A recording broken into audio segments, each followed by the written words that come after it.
Capítulo 4. La mujer volvió al balcón con algo. La miré con los ojos entrecerrados que tiene en la mano. Miré más de cerca y vi que era un bebé recién nacido, de ni siquiera un año. De ninguna manera. Volví a mirar al trío de la farmacia. Habían dejado todo lo que habían conseguido en la farmacia después de darse cuenta de lo que estaba sucediendo en el complejo de apartamentos, pero no lo habían hecho para escapar. Más bien, dos de ellos habían sujetado al tercer hombre, que luchaba contra ellos. Tenía la cabeza pegada al suelo y el rostro contorsionado por una agonía sin palabras. El otro hombre lo presionaba contra el suelo, mientras la mujer lo sostenía de los brazos mientras evaluaba la situación en el complejo de apartamentos. No pude ver todas las cosas que habían caído, pero estaba seguro de que vi pañales en el suelo. Era del tipo que solía usar Solleon, los que usaban los recién nacidos. Al ver los pañales, mi corazón dio un vuelco y sentí que las lágrimas brotaban por dentro. Algo en el fondo hizo que me doliera el corazón y que mi respiración se volviera irregular. No eran personas irracionales. Ciertamente no eran idiotas. Eran solo personas que intentaban salvar la vida de un recién nacido. No. Empecé a murmurar para mí mismo como si estuviera a punto de volverme loco. No pude contener las lágrimas. Todo empezó a encajar. Habría sido mucho más prudente comprar pañales en una tienda de conveniencia o supermercado cercano, ya que también podrían haber obtenido comida. Pero si hubieran ido a propósito a una farmacia, estaba claro que el recién nacido estaba enfermo.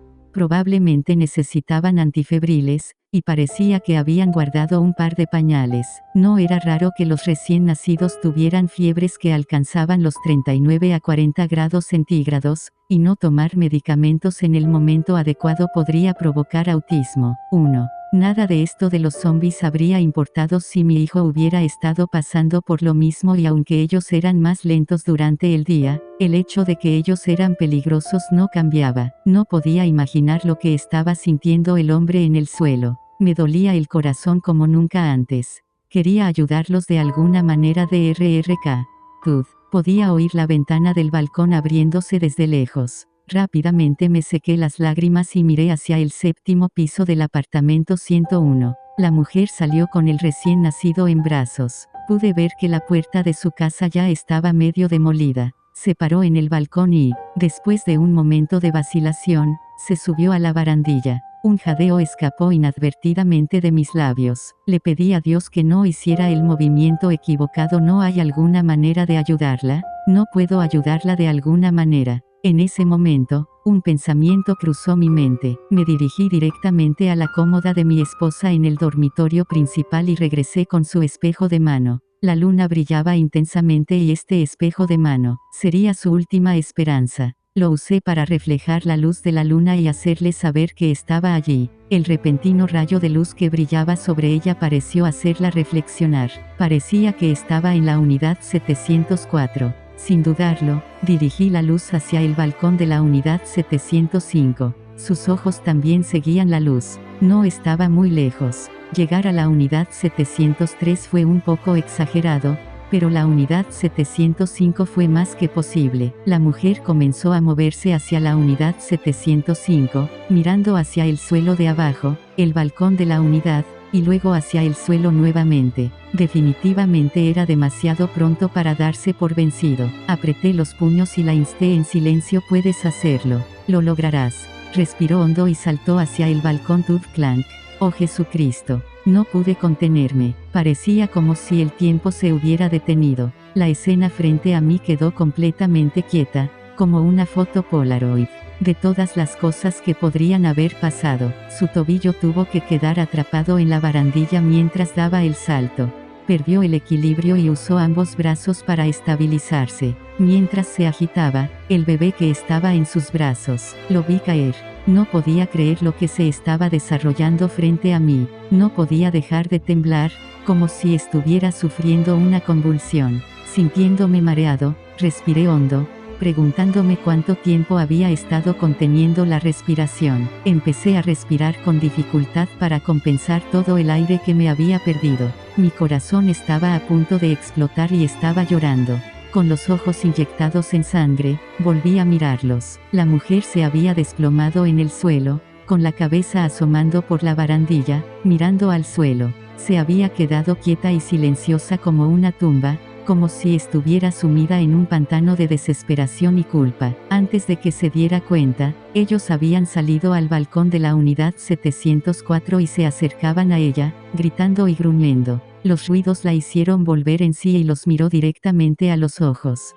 No había vuelto en sí. En cambio, soltó un grito que nunca imaginé que ningún humano podría producir. Era un grito que desafiaba toda descripción. Era un grito de condenación y odio hacia ellos. Sin embargo, le era imposible matarlos.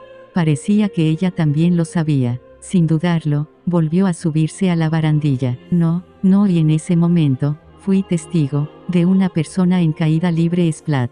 El sonido penetrante del impacto resonó en todo el complejo de apartamentos, y mi mente se quedó en blanco. Mis ojos se nublaron, oscureciendo mi vista. Mi mente me decía que mirara hacia otro lado, que dejara de mirar. Me pregunté si esto era el resultado de un subidón de adrenalina, o si era mi miedo el que se apoderaba de mí. Sentí que mi mente se volvía cada vez más confusa. Me apreté las sienes y respiré hondo. Maldita sea, no pude hacer nada para ayudar.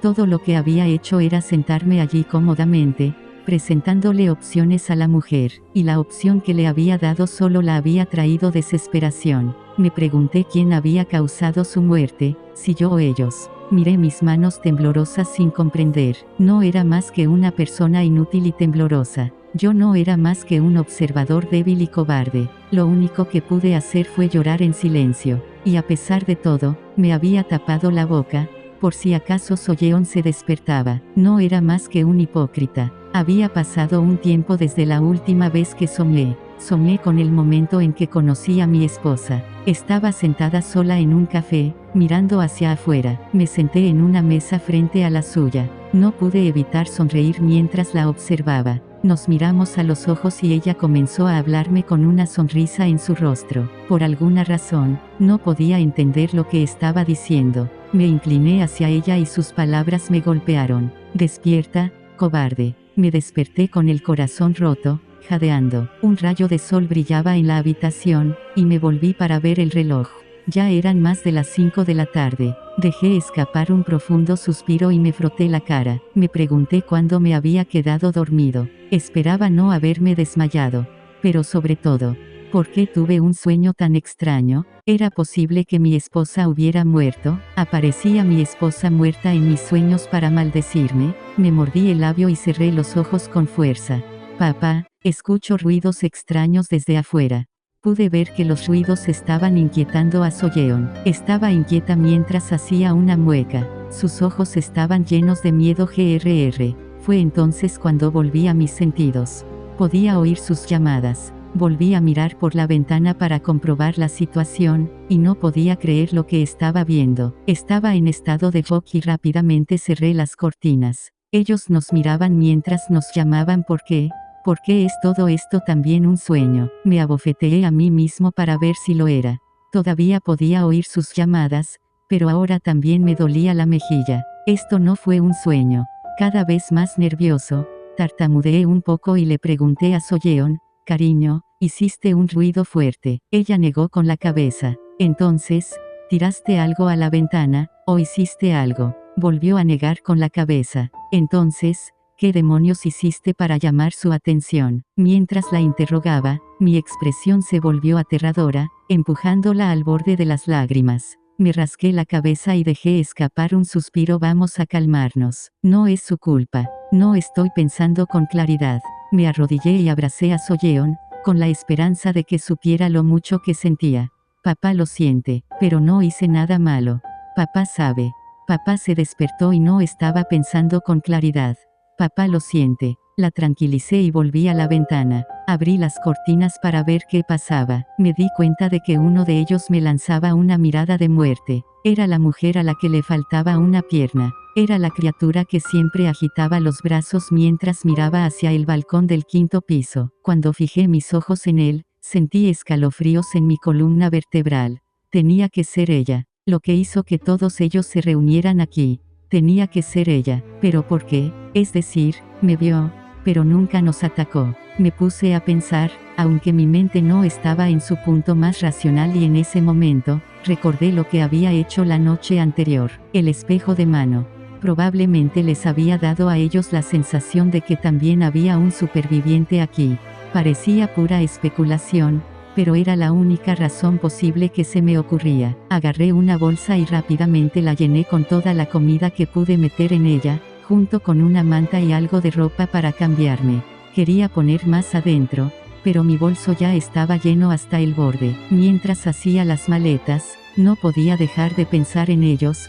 ¿Pueden ellos ver también? Hasta ahora, había pensado que solo dependían de su oído y sentido del olfato para cazar, pero lo que me había mirado a los ojos, no había duda de que me estaba mirando. Lo había hecho en el pasado, y lo había hecho también esta vez. Así que eso significaba que su visión estaba funcionando en gran medida, pero los que habían ido tras el gorrión claramente no habían sido capaces de ver.